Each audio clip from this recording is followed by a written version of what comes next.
trataremos los espejos. Un espejo es un dioptrio en el que los rayos se reflejan en vez de refractarse y vuelven por el mismo camino. Eso matemáticamente se puede tratar diciendo que el índice de refracción n' es igual que el inicial, el rayo está volviendo por el mismo medio, es igual a n, pero con signo negativo porque los rayos van en dirección contraria. Si introducimos esto en la ecuación del dioptrio, vamos a llegar a la ecuación de los espejos, que será 1 partido de S' más 1 partido de S igual a 2 partido de R. Introduciendo también esta condición, n' igual a menos n, en las expresiones de las focales, se puede obtener que tanto la focal imagen como la focal objeto son iguales a la mitad del radio. Pues sobre esta base vamos a comenzar a trabajar y vamos a empezar con un espejo cóncavo, es decir, que tiene un radio negativo. Vemos que aquí el radio va hacia la izquierda. Pondremos un ejemplo numérico como en los casos anteriores y lo primero que haremos será situar tanto el centro como los focos. En este caso, los espejos foco-objeto, foco-imagen coinciden. Colocaremos un objeto a 10 centímetros en este ejemplo y procederemos a trazar los rayos con las mismas indicaciones del vídeo anterior, es decir, en primer lugar un rayo que llega paralelo al eje óptico y se refleja pasando por el foco imagen. Podremos trazar un segundo rayo que pasa por el foco objeto, llega al dioptrio pasando por el foco objeto y por tanto emerge, se refleja, paralelo al eje óptico. Con estos dos rayos ya podríamos formar la imagen. No obstante, vamos a trazar un tercer rayo, que es el que llega al dioptrio perpendicular, es decir, pasando por el centro, y vuelve por el mismo camino. Estos tres rayos se cortan en un mismo punto y ahí es donde se formará la imagen del objeto. Como en casos anteriores, sacamos los cálculos, introduzcamos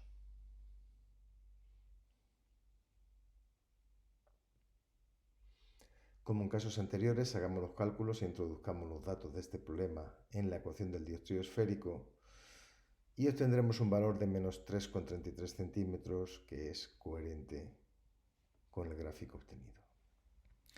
Hagamos un segundo ejemplo con el espejo cóncavo, pero en esta ocasión vamos a colocar el objeto entre el centro y los focos.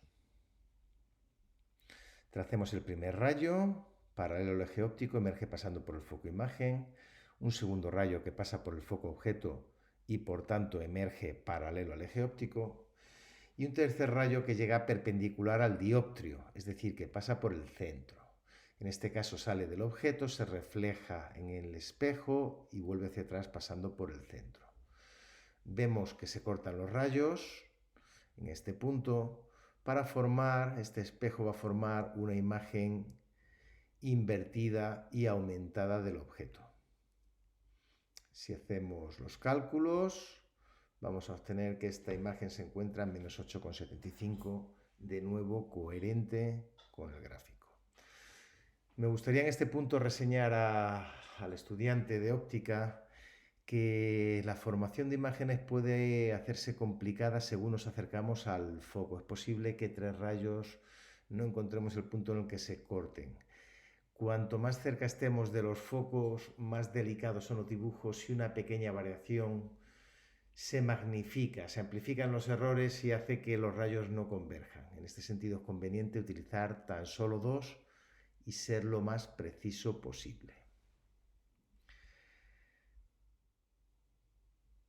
En el siguiente caso vamos a utilizar un espejo convexo, es decir, que tiene un radio positivo. Colocaremos el centro y los focos y vamos a colocar un objeto, en esta ocasión 8 centímetros a la izquierda del vértice. Tracemos el primer rayo paralelo al eje óptico que se refleja pasando por el foco imagen. Esto no va a poder ser, es un espejo. Por tanto, lo que pasará por ese foco va a ser su prolongación. Hagamos un segundo rayo que es el que llega perpendicular al espejo, es decir, pasando por el centro, aunque de nuevo hay una reflexión, el rayo no llega al centro, lo que pasa por el centro es su prolongación. Estas dos prolongaciones se cortan para formar una imagen virtual, y en este caso directa o derecha. Hagamos las cuentas, como siempre, y comprobamos que S' obtenemos un valor de 1,9 centímetros. Vamos a introducir un concepto nuevo, que es el concepto de aumento. El aumento es la relación entre el tamaño del objeto y la imagen. Bien, vamos a coger el ejemplo del espejo cóncavo, este que pusimos antes, y vamos a utilizar un cuarto rayo que no hemos utilizado todavía, lo hemos reservado para este caso, que es el que llega al espejo, al dióptrico en general, sobre el vértice. Si esta es la distancia objeto S, esta es la distancia S' y trazamos el rayo que pasa por el vértice del sistema óptico, vamos a poder establecer relaciones entre los tamaños I y'. Veamos esta expresión, esta frase un poco más despacio. De entrada se trata de una reflexión, por tanto los ángulos de incidencia y reflexión son iguales. Eso hace que este triángulo marcado en azul y este triángulo marcado en verde sean dos triángulos semejantes.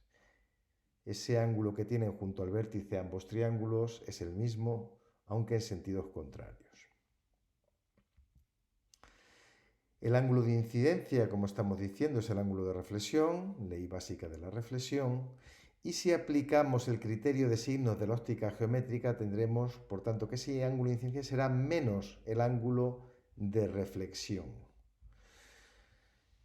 Bien, si los ángulos son iguales, sus tangentes también deben serlo. Por tanto, la tangente del ángulo de incidencia, que será I partido de S, debe ser igual, recordemos en sentido contrario, con signo menos, deberá ser igual a la tangente del ángulo de reflexión, que será I' partido de S'. Pues con estos precedentes, con estos previos, podemos definir el aumento lateral de un sistema óptico como la relación entre el tamaño de la imagen y el tamaño del objeto, I' partido de I.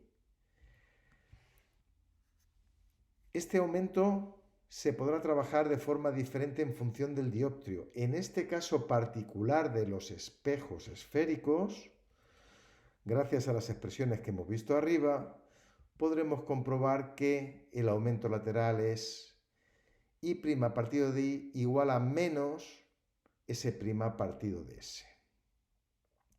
Apliquemos a este problema los datos que calculamos antes y veamos que teníamos una distancia objeto menos 3,5, una distancia imagen menos 8,75, que nos lleva a calcular un aumento lateral de menos 2,5.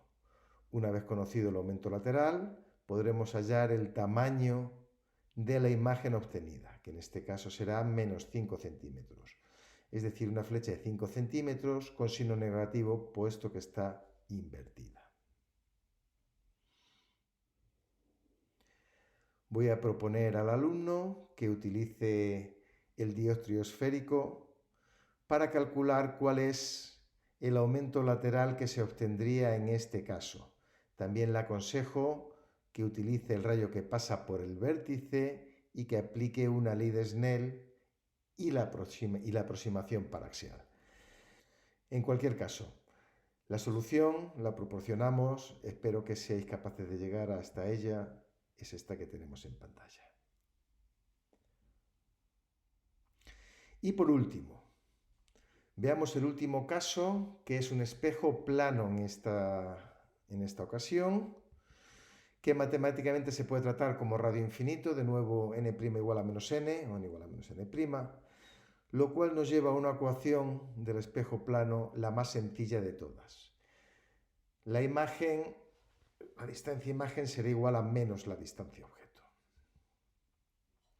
Hagamos un caso concreto y coloquemos un objeto, en este caso a menos 5 centímetros, y tracemos varios rayos. En primer lugar, el que llega perpendicular y vuelve por el mismo camino. hagamos un segundo rayo que se refleja en un punto cualquiera, un tercero que se refleja en otro punto. Recordemos ángulos de incidencia y reflexión iguales y vemos que esos tres rayos no se van a cortar en ningún punto, sí lo harán sus prolongaciones y por tanto podremos formar la imagen en este punto que vemos en pantalla. S' va a ser igual que S con signo contrario, es decir, esta imagen estará situada a 5 centímetros del espejo y el tamaño va a ser exactamente igual, es decir, el aumento lateral de este objeto será 1.